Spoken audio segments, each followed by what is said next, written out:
Hey guys! In this video, I wanted to share how I meal plan for the week. I know that meal planning and cooking can be kind of a source of stress for some people. I know that it has certainly been for me. Some weeks are better than others, but I think that it's so important to have some kind of method or routine that you can easily pick up and follow, that you can be consistent with, so that you make sure that you are nourishing your body in the best ways, that you're buying the best ingredients that you can, and that you can kind of pull yourself out of a pickle when it comes to, what you're going to eat, what you're going to make after work and whatnot. And so I think that this method can be really helpful. It's three super simple, easy steps that you can kind of accommodate to your life and make it work for you. And so I hope that they are helpful for you. Welcome to my channel. My name is Noam, and here I talk about my wellness journey, how I take care of my health in a holistic way. And I like to offer tips and tricks and methods that I use that can hopefully inspire you or help you along your wellness journey. And so if you want to hear more content like that, make sure you subscribe to my channel, like this video, comment, let me know if you have any questions, and I hope to see you back here. Before I go into those three steps, I want to share with you guys why I meal plan and why it's been so beneficial to me. On one hand, it's very cost effective. It just saves you some money because you're not paying the restaurant extra money for thinking about the meal and preparing the meal. When you buy, for example, one ingredient, you can use it for multiple meals. So all in all, it does come out to be a little bit more cost effective. And a lot of people who meal plan or meal prep also say the same thing. Another reason why I meal plan is because I like to know what ingredients are going into my food. If you meal plan, it means you're grocery shopping. And if you're grocery shopping, you're buying your own ingredients. And that means you know what's going in your food. You know how much salt, you know how much sugar, how much oil, what kind of oil you're using, what kind of produce you're buying. And so I like to know that most days. I'm not super anal about it. Like, I do eat out still probably like 3 times a week. But most of the week, I want to know what I'm putting in my body. And so that's another reason why I've just loved meal planning. It makes my week so much easier because when I'm driving home, I know that I'm already stocked up on all the things that I need to cook whatever I'm in the mood for that day. And so I don't have to stop by the grocery store. I don't have to stress about it. Like, I already have my meals planned out and I have those ingredients stocked. So it makes it less stressful to make and cook a nutritious meal. Less waste, because each ingredient that I buy at the grocery store now has a purpose. In the past, I would still cook, but I wasn't entirely sure what I was going to cook every day. So I was kind of grabbing random stuff that may have not fit into what I wanted to make. And so I ended up wasting food. Now let's get into the 3 steps that I take when I meal plan.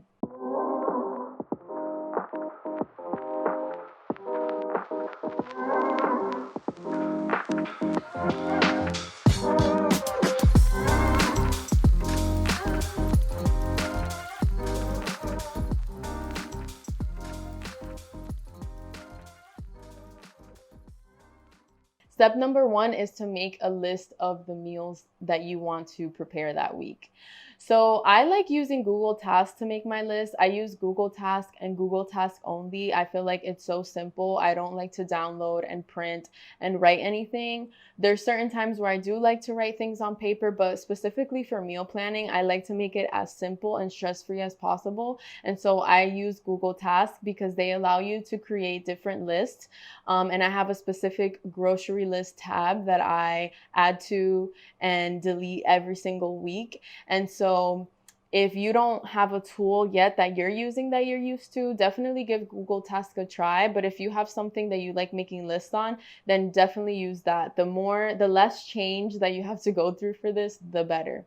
So I open up my Google Task list and I start making a list of all the meals that I want to make for the week. This part could be really fun because you get to think about, oh, what do you like? What flavors do you like? What kind of food do you like to eat? How can you incorporate those vegetables and fruits in there and whole grains and all that stuff?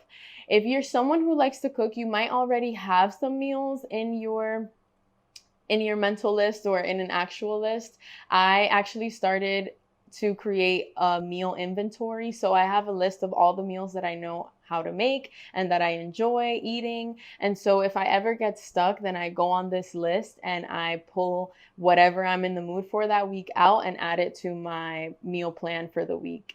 If you are new to cooking, maybe you don't have a meal inventory or you don't have really in mind what you want to cook, then you can hop onto Pinterest, things like Pinterest or YouTube to kind of help you pick up some meals that you might want to cook. Definitely assess your cooking level when you are meal planning, because you don't want to pick meals if you're a beginner that are super complicated to make, because that will be discouraging for you when sticking to the meal plan. So pick meals that are appropriate for your cooking level, skills, and all that stuff. Check what you have in your fridge and in your pantry and make a list of those ingredients mentally, whatever, or as you're picking your meals, and pick meals according to the ingredients that you already have as well, so that you don't waste that food and it'll save you money when you grocery shop. So I personally don't have specific days that I list under each one of my meals. I like to be flexible with it, because while some people like to have it all laid out, and I totally understand that, I just personally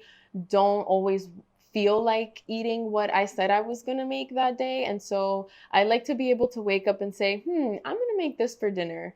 And I do like to include at least 2 meals that are gonna be super easy for me. So I'm taking in consideration my cooking skills, but like that are gonna be super easy and simple to whip up, because I know those stressful days are gonna come. I know there's gonna be days that I don't wanna cook, and that's fact every single week. And so I just prepare for that. I would suggest that when picking your meals, you really do keep in mind just nutritional balance. Like, you want to have whole grains in there, you want to have healthy fats, you want to have some veggies, you want to have protein. And so, if you want to learn a little bit more about that, there's definitely so many resources on the internet that can help you kind of figure out how to pick balanced meals. And this might not be the case every single day. I know that not every single one of my meals is perfectly balanced, but I think just being mindful of it can kind of set you towards the right path to making sure that you're getting the nutrients that your body needs. You'll also have to decide in picking your meals what meals you want to plan for. So personally, I plan for dinners because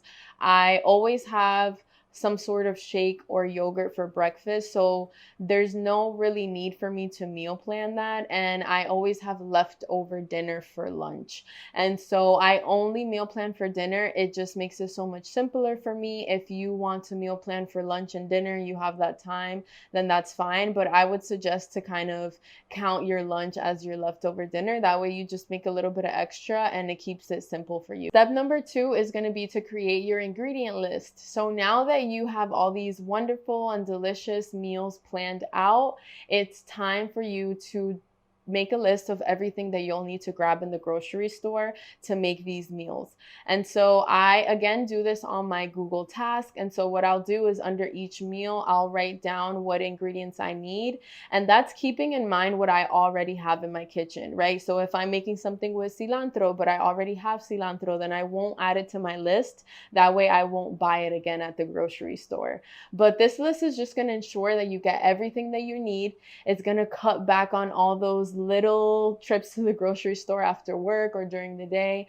And it's going to save you a lot of time and make sure that when you get home, you have everything that you need and you can get to cooking and get to eating much quicker. Make sure you add anything that you need for breakfast and snacks and anything else that you may require in your diet. And that way, when you go to the grocery store, you can take it with you and check it off as you go.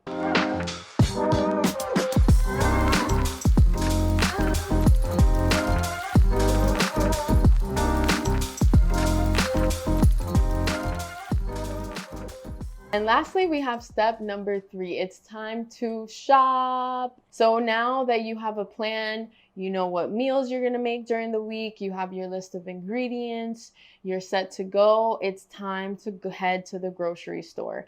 So I have a few grocery stores that I go to depending on what I want, what ingredients I need, because some grocery stores don't have the ingredients that I want or the specific thing that I want. So it really just depends on my meal. So it's gonna be totally up to you. You know, you want to decide what your budget is, because that's gonna affect what grocery store you go to. Our budget here, I cook for my boyfriend and I, so it's two of us. Our budget is 120 to 150. I'm not gonna lie, sometimes I go over if I'm not focused enough, or maybe if I just need to get a little bit more things that week. But that's usually a realistic budget for us. Some things that I consider when I go grocery shopping is I do like to have like organic and sustainable choices at my disposal. And so I like to go to places like Whole Foods or Aldi, Publix. Those places all have organic options, also Trader Joe's. I also sometimes like to get local things, so like local meat and eggs and fish, some spices and teas. And there's a local farmers market that I will go to, but it's only on Saturdays for a certain time period, and I don't always have the time to go, or maybe it just doesn't fit in my day, so that doesn't work.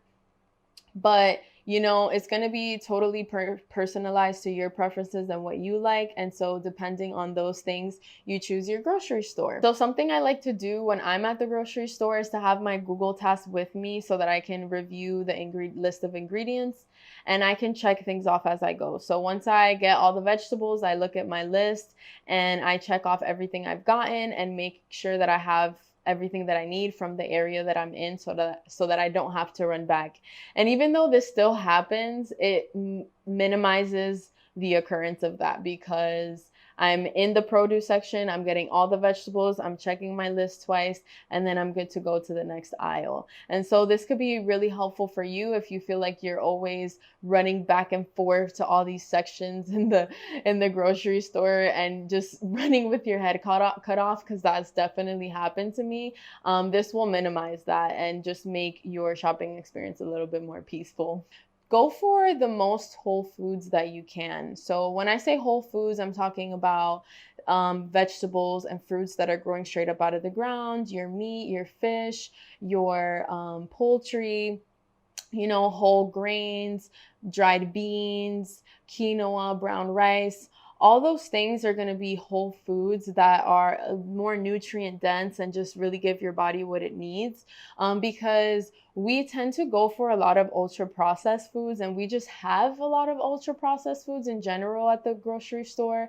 And those things can actually cause a lot of inflammation in the body. They don't give you what you actually need.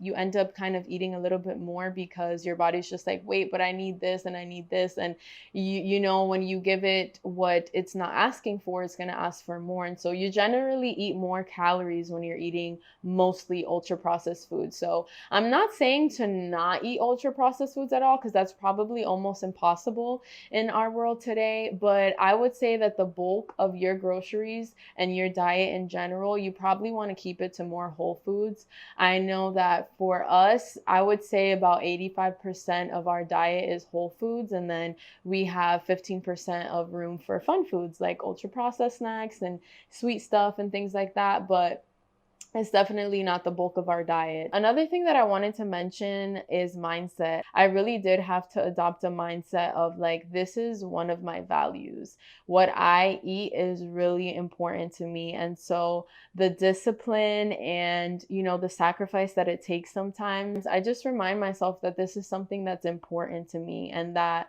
I can't always just act on the feelings I have in that moment. You know, I mentioned the different ways that I try to be flexible with myself to make it as easy and enjoyable. But at the same time, I do understand that there is some sacrifice and discipline in the beginning that it requires. And so just remind yourself, if you're considering meal planning, it means that this is important to you. And don't ever lose sight of that. And that's it, guys. Those are the 3 steps that I use to meal plan and set myself up for the week. I hope that this has been helpful for you. Take it slow, be kind to yourself, stick to your plan, and try to have as much fun with it as you can. All right, guys, I hope you enjoyed that, and happy meal planning.